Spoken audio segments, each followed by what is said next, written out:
c'est la suite logique de ce qu'on a créé depuis 7 ans avec Jean-François Gaubertier. On avait lancé un circuit de sport boule avec les meilleurs joueurs français et étrangers. On a fait 7 ans avec 21 villes-étapes, 2 dernières mémorables qui resteront avec la place Bellecour et puis le vélodrome au parc de la Tête d'Or. Et puis la Fédération française nous a confié l'organisation des prochains championnats du monde avec le soutien du comité bouliste du Rhône. Donc on espère qu'on sera à la hauteur et que ce sera un superbe événement pour la France et pour la ville de Lyon. En 1999, la ville de Lyon organisait les derniers championnats du monde. Aujourd'hui, donc, nous revoilà au Palais des Sports et vous l'avez vu dans ce clip de présentation. On a envie de dépoussiérer l'image du sport boule, de garder nos traditions, le patrimoine lyonnais, mais tout en apportant notre façon de voir le sport boule avec du dépoussiérage, avec des spectacles, des animations.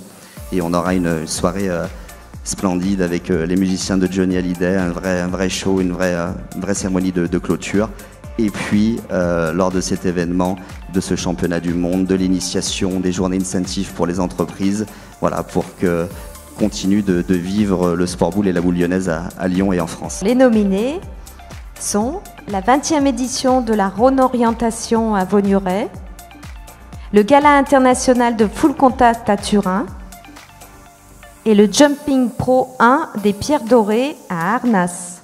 Le gagnant est le Gala international de full contact à Turin, représenté par son président Cédric Balmont. Le club a été fondé en 2014, donc oui, c'est un club assez jeune. Et effectivement, chaque année qu'on organise cet événement, on essaye d'organiser un, voire plusieurs titres internationaux, mondiaux, professionnels.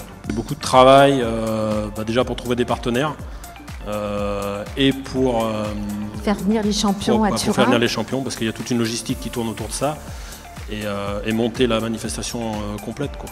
Cette année, on avait innové, on a monté un tournoi féminin international. On avait 4 nations, 4 féminines de 4 pays différents, donc Norvège, Belgique, Écosse et France, bien entendu. Et elles se sont affrontées pendant la soirée sur un petit tournoi pour voir qui était la meilleure. Et une bonne surprise pour nous, c'est la Française qui a gagné à la fin.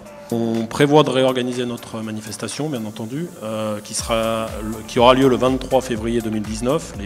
Les calendriers sont réservés. Et on travaille déjà dessus, toujours la recherche de partenaires. Et on travaille, normalement, on devrait organiser 3 titres pro cette année. On a encore travaillé. Pour l'instant, on a dessus un championnat du monde féminin à 52 kg et un championnat d'Europe masculin. Et on est encore en train de travailler sur le troisième titre qui sera probablement un championnat du monde.